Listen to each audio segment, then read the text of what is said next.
ಜನ ಈ ತರ ಸಮ್ಮೇಳನಗಳಲ್ಲಿ ಭಾಗವಹಿಸ್ತಾ ಇದ್ದಾರೆ. ಅವ್ರಿಗೆಲ್ಲರಿಗೂ ಆಶಯ ಒಂದೇ, ಹಿಂದೂ ಸಮಾಜ ಒಂದಾಗಬೇಕು, ಹಿಂದೂ ಸಮಾಜ ಗಟ್ಟಿ ಆಗಬೇಕು, ಹಿಂದೂ ಸಮಾಜ ತಲೆ ಎತ್ತಿ ನಿಲ್ಲಬೇಕು ಅಂತ.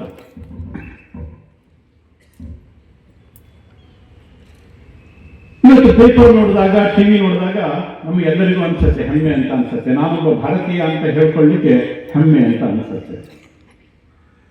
ಕಾರಣ ಯಾವುದು ಸ್ವಾಮಿ? ಹಿಂದೂ ಸಮಾಜದ ಜಾಗೃತಿ. ಸಮಾಜಕ್ಕೆ ಒಳಿತಾಗಬೇಕು, ಸಮಾಜ ಒಂದಾಗಬೇಕು ಅಂತ ಆ ಮರೆತು ನಿಂತ ಧ್ವನಿ ಏನಿದೆ, ಅದರ ಪರಿಣಾಮ ಇವತ್ತು ಜಗತ್ತಿಗೆ ಕೇಳಿಸಿದೆ. ಜಗತ್ತು ತಲೆಬಾಗಿದೆ. ಜಗತ್ತು ತಲೆಬಾಗಿದೆ.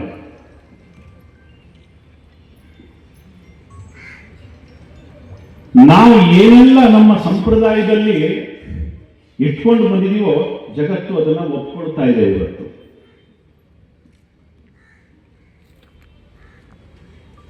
ವಿಶ್ವ ಯೋಗದ ದಿವಸ 125ಕ್ಕೂ ಹೆಚ್ಚು ದೇಶಗಳಲ್ಲಿನ ಪ್ರಧಾನಮಂತ್ರಿಗಳು, ಅಂಬಾಸಿಡರ್ಸ್, ರಾಯಭಾರಿಗಳು ಎಲ್ಲರೂ ಸೇರಿ ಒಂದೇ ದಿವಸ ಒಂದೇ ಕಾಲಕ್ಕೆ ಯೋಗಾಸನವನ್ನು ಮಾಡ್ತಾರೆ, ಯೋಗವನ್ನು ನಡೆಸ್ತಾರೆ. ಮುಂಚೆ ಯೋಗಾಸನ ಅಂತಂದ್ರೆ ಇದೊಂದು ದೊಡ್ಡ ದೊಂಬರಾಟ ಅಂತ ಕರೀತಿದ್ರು ಜನ. ಇದು ನಮ್ಮ ರಾಜಕೀಯ ಪ್ರಭಾವ ಅಲ್ಲ, ಬದಲಾಗಿ ಇಲ್ಲಿನ ಹಿಂದೂ ಸಮಾಜ ಗಟ್ಟಿಯಾಗಿ ನಿಂತು ಧ್ವನಿ ಹಾಕಿರೋ ಪರಿಣಾಮ.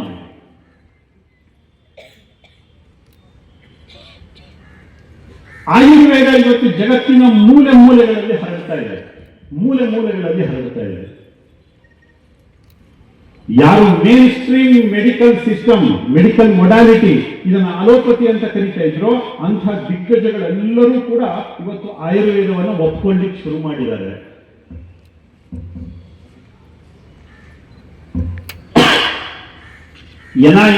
NIC, national institute of cancer, national institute of health, ಇದು ಜಗತ್ತಿನ ಆರೋಗ್ಯದ ಬಗ್ಗೆ, ಮೆಡಿಕಲ್ ಮೊಡಾಲಿಟಿ ಬಗ್ಗೆ ಪಾಲಿಸಿ ಮಾಡ್ತಕ್ಕಂಥ ಆರ್ಗನೈಸೇಷನ್ಸ್. ಅವರೇ ಇವತ್ತು ಆಯುರ್ವೇದದ ಪರವಾಗಿ ರಾಯಭಾರಿಗಳಾಗಿದ್ದಾರೆ. ಇದು ನಮ್ಮ ಮಾರ್ಕೆಟಿಂಗ್ ಗಿಮಿಕ್ಸ್ ಅಲ್ಲ ಕಣ್ರಿ, ಬದಲಾಗಿ ನಿಮ್ಮ ಹೃದಯದ ಧ್ವನಿ, ನಿಮ್ಮ ಹೃದಯದ ಧ್ವನಿ.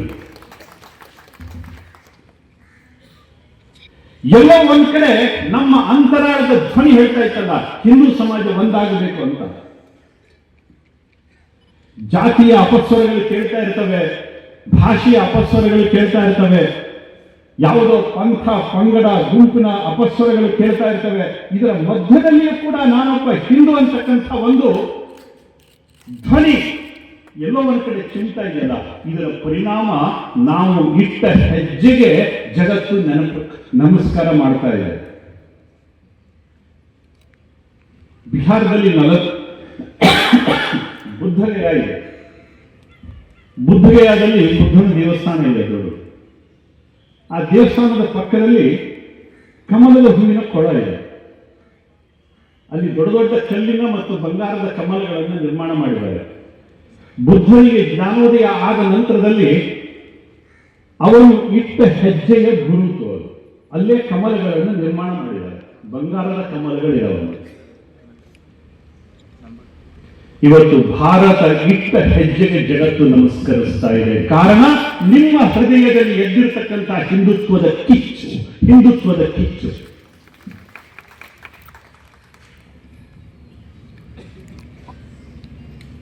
ಜಗತ್ತಿಗೆ ಇದು ಇಷ್ಟ ಇಲ್ಲ. ಜಗತ್ತು ನಮ್ಮನ್ನು ಜರಿತಾ ಇದೆ. ಜಗತ್ತು ನಮ್ಮನ್ನು ದುರ್ಬಲಗೊಳಿಸಬೇಕು ಅಂತಕ್ಕಂಥ ಹುನ್ನಾರದಲ್ಲಿದೆ. ಆದರೆ ಇಲ್ಲಿನ ಸಮಾಜ ತೀರ್ಮಾನ ಮಾಡಿಬಿಟ್ಟಿದೆ. ಎಲ್ಲೋ ಒಂದು ಕಡೆ ತೀರ್ಮಾನ ಮಾಡಿ ಕುಳಿತಿಲ್ಲ. ಅದು ಹೆಜ್ಜೆ ಹೆಜ್ಜೆಯಾಗಿ ಮುಂದಡಿ ಇಡ್ತಾ ಇದೆ, ಹೆಜ್ಜೆ ಹೆಜ್ಜೆಯಾಗಿ ಮುಂದಡಿ ಇಡ್ತಾ ಇದೆ. ಇತಿಹಾಸದಲ್ಲಿ ಕಂಡು ಕೇಳರಿಯದ ವೇಗದಲ್ಲಿ ಇವತ್ತು ನಮ್ಮ ಗತಿ ಹೊರಟಿದೆ. ಇತ್ತೀಚಿನ ದಿನಗಳಲ್ಲಿ ನೀವು ನೋಡಿರ್ಬೋದು, ಜಗತ್ತಿನ ಪ್ರಧಾನಮಂತ್ರಿಗಳು, ಅಧ್ಯಕ್ಷರು ಎಲ್ಲರೂ ಕೂಡ ಭಾರತ ನಮ್ಮ ಗುರು ಅಂತ ಕರೀತಾರೆ. ಯಾಕೆ? ಎಲ್ಲರಿಗೂ ಗೊತ್ತಿದೆ, ಎಲ್ಲರಿಗೂ ಗೊತ್ತಿದೆ, ಜಗತ್ತಿನಲ್ಲಿ ಎಲ್ಲರಿಗೂ ಕೂಡ ಗೊತ್ತಿದೆ. ಮೊನ್ನೆ ತಾನೇ ಯುರೋಪಿಯನ್ ಯೂನಿಯನ್ ಅಧ್ಯಕ್ಷ ಬಂದವರು ಹೇಳಿದ್ರು, ನಮಗೆ ಏನಾದರೂ ವಿಜ್ಞಾನ ಕಲಿಸಿದ್ರು ಅದು ಭಾರತ ಅಂತ. ಅವರೇ ಹೇಳಿದ್ರು, ಜಗತ್ತಿಗೆ ಏನಾದರೂ ಗಣಿತ ಕಲಿಸಿದ್ರು ಅದು ಭಾರತ ಅಂತ.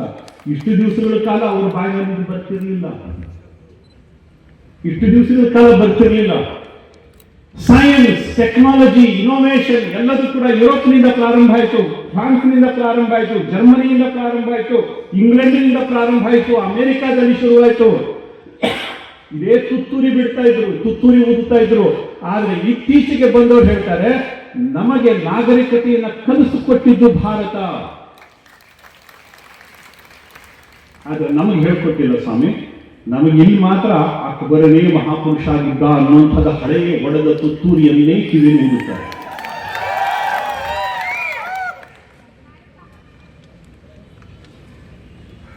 ನಮ್ಮ ದೇಶದ ಮಕ್ಕಳಿಗೆ ನಿಜವಾದಂಥ ಇತಿಹಾಸವನ್ನು ನಾವು ಹೇಳ್ಕೊಟ್ಟೇ ಇಲ್ಲ. ಜಗತ್ತನ್ನ ಗೆದ್ದವರು ಯಾರು? ಜಗತ್ತಿನ ಮಹಾನ್ ದಂಡನಾಯಕರು ಯಾರು? ಸಿಕಂದರ್ನ ಬಗ್ಗೆ ಹೇಳ್ತಾರೆ, ಅಲೆಕ್ಸಾಂಡರ್ನ ಬಗ್ಗೆ ಹೇಳ್ತಾರೆ. ಇಲ್ಲಿ ಕುಳಿತಿರತಕ್ಕಂಥವರಿಗೆ ಹೆಮ್ಮೆ ಆಗಬೇಕು ಕಣ್ರಿ. ಜಗತ್ತಿನ ಮಹಾನ್ ದಂಡನಾಯಕ, ಜಗತ್ತಿನಲ್ಲಿ ಅಲೆಕ್ಸಾಂಡರ್, ಸಿಕಂದರ್ ಯಾರೂ ಕೂಡ ಗೆಲ್ಲಲಿಕ್ಕೆ ಸಾಧ್ಯ ಆಗದೇ ಇರುವಷ್ಟು ಅತ್ಯಂತ ದೊಡ್ಡ ಭೂಕ್ಷೇತ್ರವನ್ನು ಗೆದ್ದಿರ್ತಕ್ಕಂಥವನು ಕಾಶ್ಮೀರದ ಲಲಿತಾದಿತ್ಯ, ಈಡಿಗರ ಸಮುದಾಯದ ನಾಯಕ. ಕಾಶ್ಮೀರದ ಲಲಿತಾದಿತ್ಯ ಈಡಿಗರ ರಾಜನಾಗಿದ್ದ, ಈಡಿಗರ ಸಮುದಾಯದಿಂದ ಹುಟ್ಟಿದ್ದ, ಜಗತ್ತನ್ನ ಗೆದ್ದು ಬಂದ. ಸಮುದಾಯದವರಿಗೆ ಗೊತ್ತಿಲ್ಲ. ಜಗತ್ತಿನ ದಂಡನಾಯಕ ಯಾರು ಅಂತ ಕೇಳಿದ್ರೆ ಸಿಕಂದರ್ನ ಹೆಸರು ಹೇಳ್ತೀವಿ ಅಥವಾ ಅಲೆಕ್ಸಾಂಡರ್ನ ಹೆಸರು ಹೇಳ್ತೀವಿ. ನಮ್ಮ ರಕ್ತ ಜಗತ್ತನ್ನ ಗೆದ್ದಿದೆ ಅಂತ ಯಾರಿಗರಿ ಗೊತ್ತಿತ್ತು? ಒಂದಲ್ಲ ಎರಡಲ್ಲ ಕಣ್ರಿ, ಜಗತ್ತನ್ನ ಮೆಟ್ಟಿ ನಿಂತಿರ್ತಕ್ಕಂಥ ರಕ್ತ ಇಲ್ಲಿರ್ತಕ್ಕಂಥ ರಕ್ತ. ಜಗತ್ತನ್ನ ಬಗ್ಗು ಬಡಿದಿರ್ತಕ್ಕಂಥ ರಕ್ತ, ಜಗತ್ತಿನ ದುರಹಂಕಾರವನ್ನ, ಜಗತ್ತಿನ ಅನಾಗರಿಕತೆಯನ್ನ ಬಗ್ಗು ಬಡಿದಿರ್ತಕ್ಕಂಥ ರಕ್ತ ಇಲ್ಲಿರ್ತಕ್ಕಂಥ ರಕ್ತ.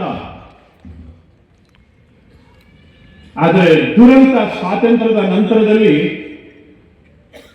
ನಮಗೆ ಹೇಳ್ಕೊಟ್ಟಿದ್ದೇನು? ನಮ್ಮ ದೇಶಕ್ಕೆ ಯಾರು ಸ್ವಾತಂತ್ರ್ಯ ಕೊಡಿಸಿದ್ರು? ಸುಭಾಷ್ ಚಂದ್ರ ಬೋಸ್ ನೆನಪಾಗುವುದಿಲ್ಲ, ಸ್ವಾತಂತ್ರ್ಯ ವೀರ್ ಸಾವರ್ಕರ್ ನೆನಪಾಗುವುದಿಲ್ಲ ನಮಗೆ. ಅವ್ರನ್ನೆಲ್ಲರನ್ನು ಬದಿಗಿಟ್ಟು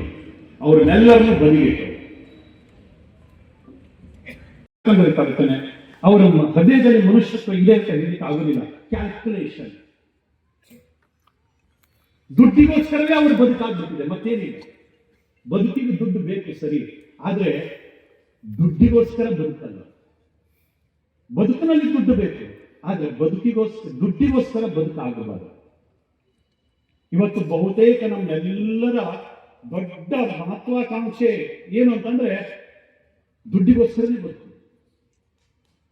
ಇವತ್ತು 1 ಲಕ್ಷ ಸಂಪಾದನೆ ಮಾಡಿದ್ರೆ ನಾಳೆ 2 ಲಕ್ಷ ಸಂಪಾದನೆ ಮಾಡಬೇಕು, 5 ಲಕ್ಷ ಸಂಪಾದನೆ ಮಾಡಬೇಕು, 10 ಲಕ್ಷ ಸಂಪಾದನೆ ಮಾಡಬೇಕು, ಕೋಟಿ 100 ಕೋಟಿ.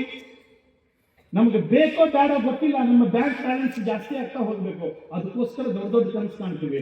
ಮೊದಲು ದುಡ್ಡಿಗೋಸ್ಕರ ಬದುಕ್ತೀವಿ, ನಾಳೆ ಬದುಕಿನಲ್ಲಿ ದುಡ್ಡೇನೆ ಕೇಂದ್ರ ಆಗಿರುತ್ತೆ, ಮತ್ತೆ ಏನು ಇರುವುದೇ ಇಲ್ಲ. ನಮ್ಮ ಹೆಂಡತಿ, ಮಕ್ಕಳು, ನಮ್ಮ ಸಂಬಂಧ, ನಮ್ಮ ಸಮಾಜ ಎಲ್ಲದೂ ಸೆಕೆಂಡ್ರಿ. ದಯವಿಟ್ಟು ಬದುಕಿನ ಬಗ್ಗೆ ಯೋಚನೆ ಮಾಡಬಹುದಾ? ಬದುಕಿನ ಮೌಲ್ಯ ಏನು ಅಂತ.